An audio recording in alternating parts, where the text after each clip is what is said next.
আজমল ডাঙৰীয়া এজন কুকুৰ, আজমল ডাঙৰীয়া জানোৱাৰ, আমি এই কথাটো নকওঁ। আমি ক'ম যে নহয়, আজমল ডাঙৰীয়া এজন মৌলানা, তেখেতে তিনিবাৰৰ সাংসদ, তেখেতে এটা মানে ৰাজনৈতিক দলৰ এজন প্ৰধান সভাপতি।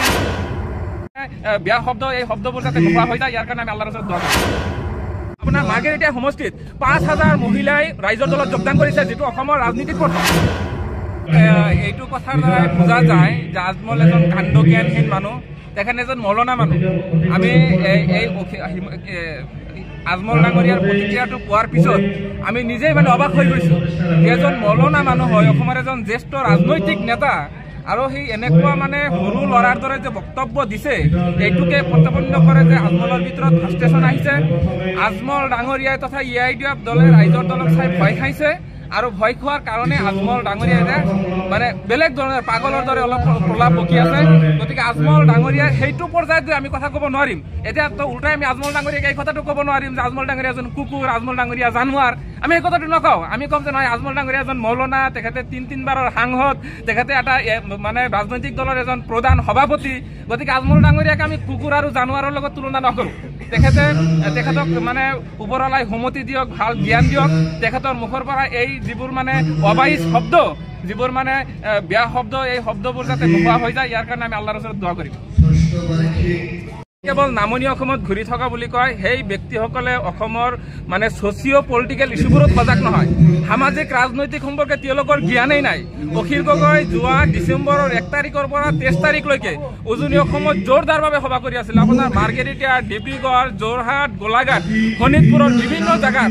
আৰু আটাইতকৈ গুৰুত্বপূৰ্ণ কথাটো হ'ল সেইদিনা শোণিতপুৰ জিলাত আপোনাৰ মাৰ্ঘেৰিটা সমষ্টিত ৫,০০০ মহিলাই ৰাইজৰ দলত যোগদান কৰিছে, যিটো অসমৰ ৰাজনীতিত প্ৰথম। অসমৰ যোৱা ১ বছৰৰ বা ২ বছৰৰ যদি ইতিহাস আপুনি চায়, যোৱা ১-২ বছৰত কোনো ৰাজনৈতিক দলতে ৫,০০০ মহিলা একেলগে যোগদান কৰা নাই, যিটো ৰাইজৰ দলত কৰিছে। কিন্তু এই কথাবোৰতো আপোনালোকে নেদেখায়, বা সাংবাদিকবোৰেও এই কথাবোৰ নেদেখায়। সাংবাদিকবোৰে কেৱল অখিল গগৈ যে মিয়াৰ নেতা, মুছলমানৰ নেতা, এইটো ইষ্টাব্লিছ কৰিবৰ কাৰণেহে কাম কৰি আছে। গতিকে আমি আপোনালোকক আহ্বান জনাম যে অখিল গগৈ উজনি অসমত যিবোৰ সভা সমিতি কৰি আছে, এই কথাবোৰ আপোনালোকে দেখাওক। আৰু কংগ্ৰেছী নেতাবোৰে কৈ আছে যে কেৱল কংগ্ৰেছৰ সমষ্টিত, EIDFৰ সমষ্টিত আহি অখিল গগৈ সভা সমিতি কৰি আছে। আমি কৰা নাই। এতিয়া কংগ্ৰেছৰ তথা EIDFৰ দখলত যিবোৰ সমষ্টি আছে, তাত জনগণে ৰাইজৰ দলত বিচাৰি আছে। এতিয়া আপোনালোকে এটা কথা কওকচোন যে জনগণে কি বিচাৰে? জনগণে বিচাৰে যে তেওঁলোকৰ অধিকাৰৰ কাৰণে, তেওঁলোকৰ সমস্যাবোৰ তথা যিসকল ব্যক্তিয়ে বিধানসভাত গৈ জোৰ তৰ হিমন্ত চৰকাৰৰ বিৰুদ্ধে কথা ক'ব পাৰে, তেনেকুৱা এজন মানুহ অসমৰ চৰকাৰে বিচাৰে, অসমৰ মানুহে বিচাৰে, তথা মুছলমান মানুহেও বিচাৰে। এতিয়া সেইকাৰণে আমি মুছলমান মানুহে আমাক আদৰণি জনাইছে, ৰাইজৰ দল গৈছে, আৰু আমিতো এইটো বিচাৰোঁ।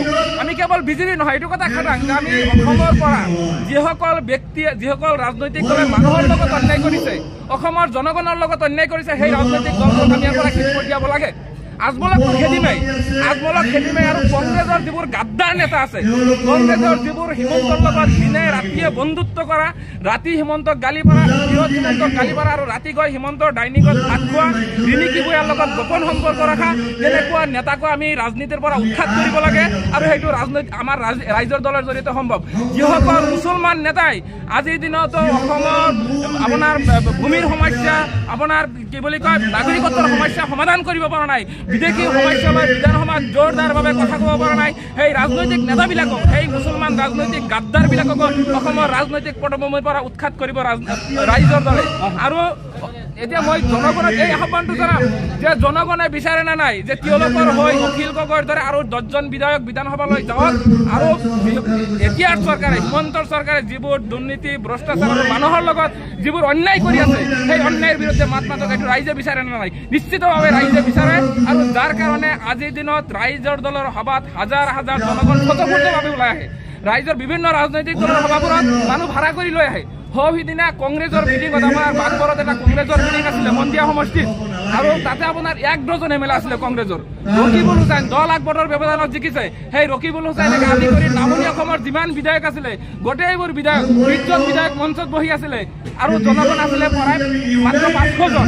আৰু সেই সময়তে অখিল গগৈ একমাত্ৰ বিধায়ক ৰাইজৰ দলৰ, কলগাছিয়াত সভা কৰি আছিলে। ৰাইজৰ দলৰ সভাত মানুহ আছিলে 10,000। গতিকে এইটোৱে আপোনালোকে বিচাৰ কৰক যে ৰাইজে এতিয়া কাক বিচাৰিছে।